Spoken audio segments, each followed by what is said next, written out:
Okey, saya sampai dah dekat kedai ni, KS Motorcycle Lawang ni. Kita nak tengok motor yang kita order tu dah sampai dia cakap. Tengok motor apa kita order ni, jom. Kita nak ambil motor. Kita order hari apa itu? Hari minggu lepas lah, hari Selasa, hari Rabu. Tadi dia mesej, dia kata dah boleh ambil hari ni. Bukan dia kata ambil hari ni, memang kita minta ambil hari ni, hari Senin.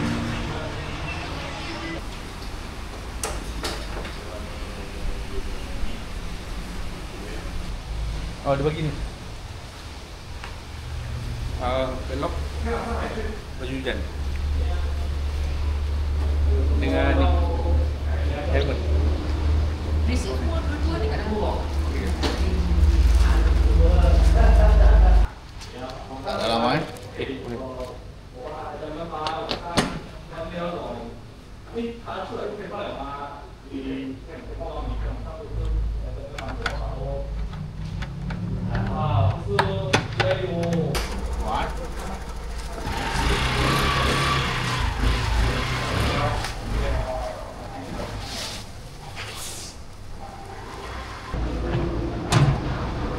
kalau rumah longkat dia tak mati bang Tak mati dia tak mati, dia bukan semua jenis skuter lah.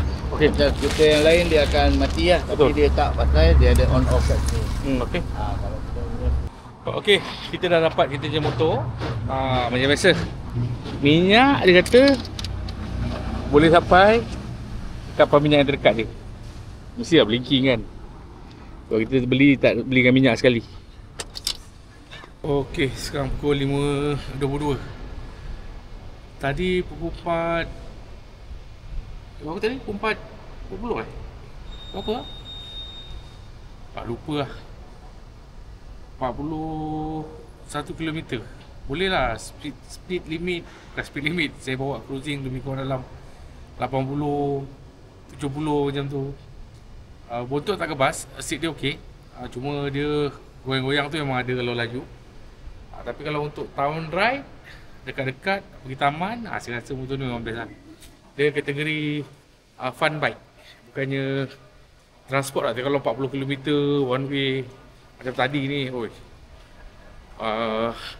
kalau saja-saja okey lah. Dia kalau pergi kerja ke apa, memang terasa jugalah. Dan kalau setakat Ampang, KL, patah balik dalam 10-15 minit, bawa shock. Dia kategori macam fun bike kan. So itulah dia. Lepas tu kalau bagi pada anak-anak yang baru dapat lesen bawa pun okey. Sebab dia tak boleh nak laju sangat. So, tak boleh dia orang meracing kan.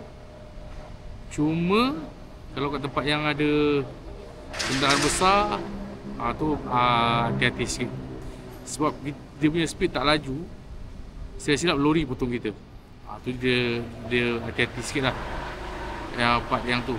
Selain daripada tu, kalau setakat jalan jam, dia okey. Sebab apa, jam ni kalau accident dia tak teruk sangat berbanding kalau jalan tak accident. Sebab apa, jalan tak accident, jalan yang tak jam. Bila jalan tak jam, kenderaan laju dengan kita laju atau kenderaan lain pun laju, so dia berbahaya lah. Tapi kalau macam jalan jam, dia okey. Kalau kita terlanggar ke benda semua, part kerugian tu nombor 2 lah. Memang kita kena bayar lah kan. Sama ada kita rosak kan orang punya ataupun kita punya yang rosak, kita kena bayar. Tapi dari segi kecederaan tu dia kurang sikit. Sebab tu kalau orang kata jam ni, pada kita ada juga hikmah dia. Ada juga hikmah lah kalau jam ni kan. Kita boleh buat laju. Kalau tak laju, kalau accident tak teruk sangat.